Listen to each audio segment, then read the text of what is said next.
9 de la mañana, 34 minutos. Seguimos en esta primera edición de Radio Análisis, el jueves 14 de abril de 2022. Vamos a conversar con nuestro siguiente invitado de varios temas, pero algunos de ellos, por ejemplo, con la realización de esta denominada Cumbre por la Paz, que fue convocada por el gobierno regional de la Araucanía. Se concretó en Temuco, con la invitación a alcaldes de la región, también el exministro, coordinador de asuntos indígenas Alfredo Moreno, otros actores locales, estuvo presente también el delegado presidencial, Raúl Alart, quien entre algunos puntos igualmente cuestionaba que debían participar otros actores. No estaba presente el mundo mapuche ni social, solo ahí consignando algunas frases. El organizador de esta actividad, el gobernador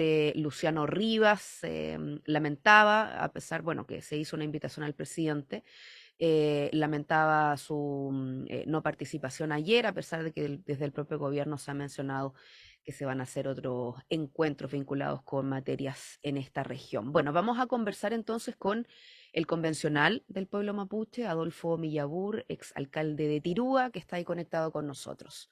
Convencional, buenos días. Buenos días, Diana. Acá estamos comenzando el día y nos estamos dando un tiempito para poder hablar con ustedes. Así es, porque están ahí con sesión de pleno también, como ha sido toda la semana. Convencional, ¿le parece? Comencemos primero por esta cumbre por la paz. Finalizó ayer con alguna declaración, hubo trabajo de comisiones en distintos temas. ¿Cómo ve primero esta invitación que se hizo del gobierno regional y la proyección o alcance que pueda tener? Si todo esfuerzo que inspire o busque la paz, jamás uno tiene que renunciar a hacerlo. Y me parece bien que en la región de la Araucanía se haga ese intento por buscar esa tan esquiva paz en algunos territorios y que no es primera vez que lo hacen las autoridades de turno. Yo, Mm. en los años de vida que tengo, he sido testigo, he intentado participar de las distintos momentos que se dan estos esfuerzos, pero lamentablemente no han llegado a un buen término y tampoco se ha avanzado mucho en aquellos esfuerzos que han habido en distintos periodos. Y Mm. seguramente hay un relato que ya se instaló y eso uno ya no cree mucho en esos esfuerzos porque se hace sobre un concepto de paz que muchas veces la paz de uno es la intranquilidad del otro, es la violencia del otro. Y en ese sentido yo creo que hay que entenderse por qué queremos hablar de la paz en esa región. Hay algunos que creen sobre el desconocimiento del despojo del territorio del pueblo mapuche, que lo hacen desde desconocer la violencia histórica que han tenido los mapuches en el territorio donde estamos viviendo. Y esa forma de ver la paz creo yo que no es la correcta, por eso que a veces se cuesta poder llegar a acuerdo cuando se hace sobre esa premisa. Y cuando yo creo en la paz que busca la verdad histórica, que busca la justicia y por sobre todo también la reparación del daño causado.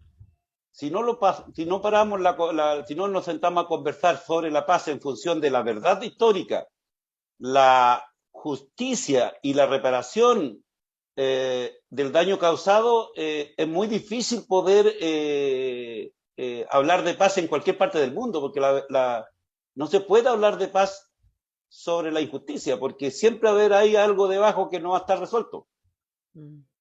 Y en ese sentido, ¿quiénes en particular ayer hablaban de que no participaron? Por ejemplo, yo citaba la frase del delegado presidencial en este caso, de que no estaba presente el mundo mapuche ni social. Es un síntoma, un mal síntoma para poder llegar a conversar, porque eh, no sé qué esfuerzo hicieron en esta convocatoria, pero algo indica que no fueron ni el mundo social ni tampoco especialmente el pueblo mapuche, y eso también hay un indicador. Algo falla ahí que no llegan o no fueron convocados o no llegaron. Porque lo que uno ve en este tipo de diálogo bajo los distintos periodos de gobierno es que es re cómodo juntarse entre las autoridades de turno, ya sea de oposición o de gobierno, aunque se increpen, pero de una manera son un poco así como para ponerse, fijar posiciones políticas, pero no se busca muchas veces cuando solamente entre las autoridades formales del Estado no se resuelven las cosas, porque eso está demasiado demostrado que no ha funcionado. Estamos conversando a esta hora con el convencional constituyente del pueblo mapuche, Adolfo Millabur. Claro, están estas reuniones que van a ir por su cauce político, considerando las autoridades del momento, ¿cierto? Bueno, el gobierno también ha dicho que va a hacer sus propias instancias de diálogo, pero convencional sabemos que también estas materias han estado muy presentes en el trabajo de la Convención Constitucional. De hecho, a propósito del trabajo de esta semana, cierto, se da finalmente esta votación que lleva al borrador del nuevo texto a Chile como un Estado social y democrático de derecho, es plurinacional, intercultural y ecológico. Sabemos que hace una semana, de hecho, aproximadamente, teníamos algunas declaraciones, por ejemplo, del expresidente Ricardo Lagos, cuando se hablaba de este concepto de plurinacional, que tenemos una bandera, un himno, que tuvo ahí también bastantes reacciones, comentó otras materias, pero para citar sobre esto, ¿cómo ve convencional finalmente lo que se votó esta semana y lo que se da en torno a estos conceptos de plurinacionalidad, de interculturalidad? Sí, yo creo que es un paso hacia adelante desde los distintos sectores que estuvimos de acuerdo que fuera de esa manera definido el Estado chileno, que varios conceptos que yo creo que seguramente los que tienen en su mente, así como enquistado una estructura mental bastante colonialista, como por ejemplo el expresidente Lago, y que no se atreve o ya no le da la capacidad para abrirse a otros paradigmas, seguramente les preocupa y terminan como reaccionando frente a un concepto que les es imposible de comprender. Pero este concepto es hacia el futuro. Es un concepto que las generaciones actuales, los jóvenes, van a tener la forma de aquilatar y van a ponerle el valor que realmente yo creo que va a tener en la convivencia en Chile. Es el carácter que tiene el Estado ahora definido como usted bien lo describe. Y ahí yo creo que hay cuestiones que son muy importantes de decir. Así como me imagino, usted muy bien lo sabe, hace unos menos de un siglo atrás, era imposible seguramente para los que gobernaban en la época el poder constituido, el poder establecido, aceptar que las mujeres tuvieran derecho a voto. Y era violento seguramente para personas como de la época de Ricardo Lago aceptar en aquellos tiempos, y si uno va a las actas de la discusión del Parlamento, habían personajes parlamentarios que decían que era irracional que las mujeres tuvieran derecho a voto, que las mujeres tuvieran la libertad de tomar decisiones por su cuerpo. Para gente como Ricardo Lagos es intolerable aceptar que los pueblos indígenas tomen su lugar que en la historia le corresponde en Chile, porque esas son las cuestiones que la plurinacionalidad lo convoca a otra cosa. Para muchos todavía es intolerable la paridad de género, y entonces no nos tenemos que sorprender que hay algunos que se resisten a aceptar estos nuevos paradigmas que convoca al país a una convivencia desde lo colectivo. La plurinacionalidad no es hacer un país, como dicen de manera mañosa algunos sectores, dentro de otro país. La plurinacionalidad es aceptar la diversidad que existe al interior del único Estado que se llama Chile y el bonito país que hemos tenido nosotros.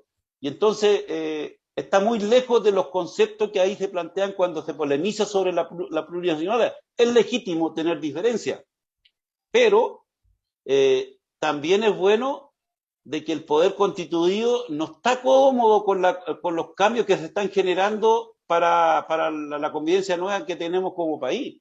El poder constituido es un poder que ha sido muy difícil de superar. Se nota la presión, se nota a través de todos los medios que se hacen en la convención, la presión política, la presión comunicacional, las mentiras que se inventan para poder distorsionar la verdad que estamos discutiendo.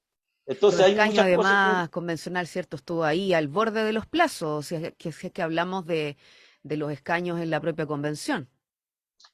Bueno, nosotros nos dicen de mala manera escaño Mm. reservado y da la sensación que nosotros nos fuimos elegidos con votación popular. En mi caso, yo tuve que recorrer el país entero porque nuestra candidatura fue nacional y sacamos los votos que pudimos en muy poco tiempo. O sea, nosotros, los escaños de los pueblos originarios, tuvimos 9 días para poder inscribir nuestra candidatura. Después tuvimos mucho menos tiempo para poder desplazar nuestra campaña, desplegar nuestra campaña y logramos lo que tenemos, que somos 17 de los 154 representantes de las primeras naciones que estamos acá en este país llamado Chile, que por cierto nos sentimos muy contentos de participar en este proceso. Convencional también para ir entendiendo, ir ampliando lo que significa, porque claro, mencionábamos este artículo 1 de Chile como Estado social y democrático, derecho, plurinacional, intercultural y ecológico, que pasa entonces al borrador que va a formar parte del texto del plebiscito de salida. Pero también se ha mencionado que, claro, esto sería como un primer paso para que esto luego pueda irse concretando, pueda tener el reflejo en los distintos órganos del Estado y en distintos niveles. Sí, bueno, como esa definición, el artículo 1 es el carácter del Estado, es Mm. la vocación de país que queremos tener. Luego hay que ponerle la forma de materializar aquellas grandes definiciones. Y como uno ya está impregnado en la discusión dentro de la convención, podríamos decir que las constituciones en el mundo en general tienen grandes definiciones que son el carácter, los paradigmas de donde se para la convivencia que se está haciendo a través de este pacto, este contrato social que se llama constitución. Y otra que se llama la sala de máquina, que en el fondo, en la práctica, en la parte orgánica de la constitución se van distribuyendo el poder y la plurinacionalidad tiene que materializarse, por ejemplo, es cómo nosotros, en todo el aparato del Estado, se materializa la participación de los pueblos originarios. No como un privilegio, como de mala manera lo dice un sector Mm, que sí. sobre todo en la derecha de este país, sino que como un legítimo derecho que tienen las distintas naciones preexistentes al Estado por ser también los que estaban aquí antes de que se constituyera el Estado y una manera de poder poner en equilibrio el despojo, el empobrecimiento y el abandono que han sufrido los pueblos originarios. Y por eso que queremos poner en todo el aparato, por ejemplo, en todos los órganos del Estado, anoche, muy tarde, una de las 10 últimas votaciones, ¿sabía usted que se aprobó de que en todos los órganos del Estado de elección popular, Ujú. deben haber representantes de los pueblos originarios? O sea, en el Parlamento, en la Cámara Territorial de las regiones, en las asambleas regionales, en los gobiernos locales, deben haber representantes según el porcentaje de su población de los pueblos originarios en todos los rincones de Chile donde realmente existe la presencia de los pueblos originarios. Y eso es una manera de buscarle solución a aquella tan anhelada paz también que hoy día se busca en la zona nuestra. Porque ¿sabía usted que en la novena región, en el gobierno regional, son el 34% de la población mapuche? No son la mayoría, son el 34%, pero no hay ningún consejero mapuche. Entonces, ¿de qué manera el órgano político donde se discuten las cosas importantes de la región no hay una voz mapuche?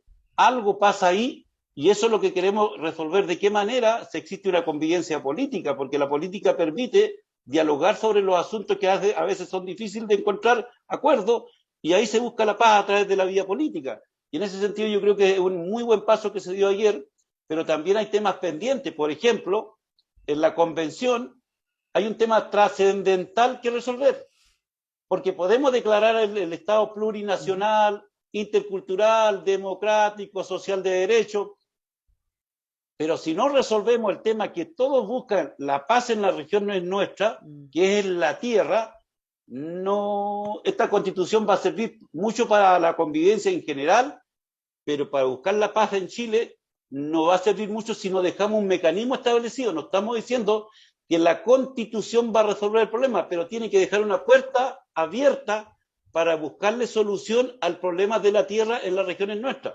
Me explico de otra manera, estimada Diana. En Chile no hay instrumento legal que los gobiernos de turno puedan resolver el tema de la tierra en las regiones nuestras. No hay, no existe. Por lo tanto, todos los anuncios de diálogo son para cada día. Los gobiernos de turno saben de que en la cosa pública, en derecho público, solo se puede hacer lo que la ley establece, o lo que la ley permite, o lo que está escrito. Y no hay ningún artículo de ninguna ley que permita resolver el tema de fondo del territorio en la zona nuestra. Convencional, nos quedan los últimos minutos. A propósito, ahí usted mencionaba el tema de las tierras. Claro, esta semana hubo una sesión especial en el Congreso a propósito del escenario en la macrozona sur. El actual gobierno hablaba de algunos pilares, hablaba de 5 pilares, como esta creación de una comisión de la verdad, implementación de parlamentos y diálogos territoriales, mencionaba ya el punto de las tierras. Y así una serie de elementos, pero también en un contexto respecto de las policías, en un fin del estado de excepción, que recordemos fue decretado por el expresidente Sebastián Piñera en octubre del año pasado y que luego de varias prórrogas finalmente regió hasta el 26 de marzo. La ministra Isquia Siches ahí hablaba de aumento de cantidad de vehículos blindados, de los recursos también que se van a poner en estas próximas etapas, 1.000 millones de pesos, decías, para comprar drones y así una serie de otros antecedentes. ¿Cómo ve este punto en particular, también convencional? Yo creo que al gobierno que está instalándose, a veces uno en la premura de la urgencia que existe el tema, le quiere pedir respuestas inmediatas a un problema que tiene 200 años, un poco menos tal vez, de historia.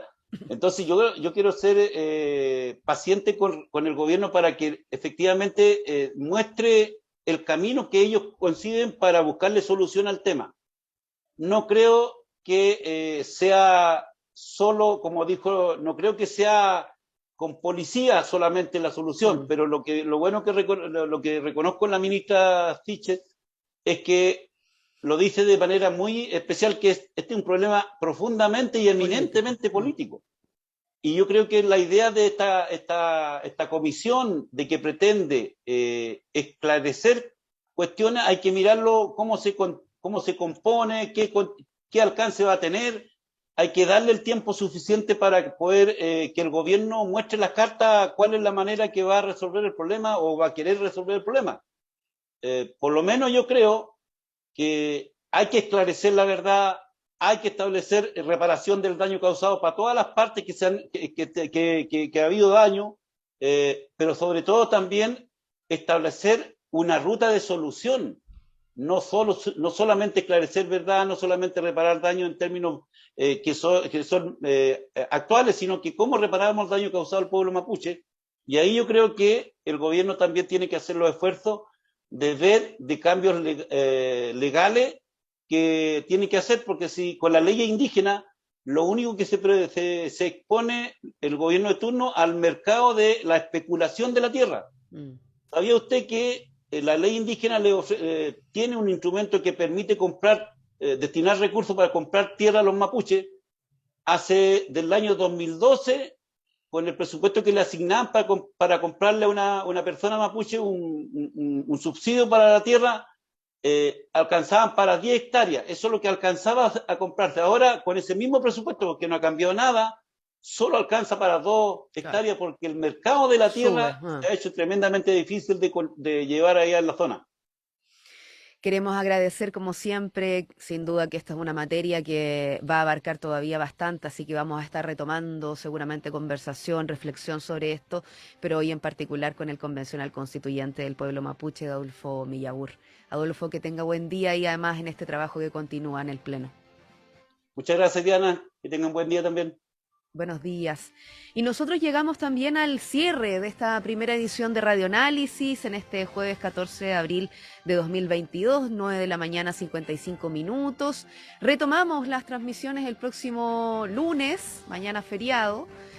Agradecemos a Tania González, que ha estado en la producción periodística, a Francisco Veas en los controles, a Manuel Silva en la transmisión por Facebook Live. En mi caso nos reencontramos a las 13 horas en la segunda edición de Radioanálisis. Y ya a continuación, Semáforo, con la conducción de Antonella Esteves. Que tengan buena jornada. El Departamento de Prensa de Radio Universidad de Chile presentó primera edición de Radioanálisis, lo más relevante de cada jornada informativa, con noticias, comentarios, análisis y entrevistas en una transmisión en línea con las radios que piensan.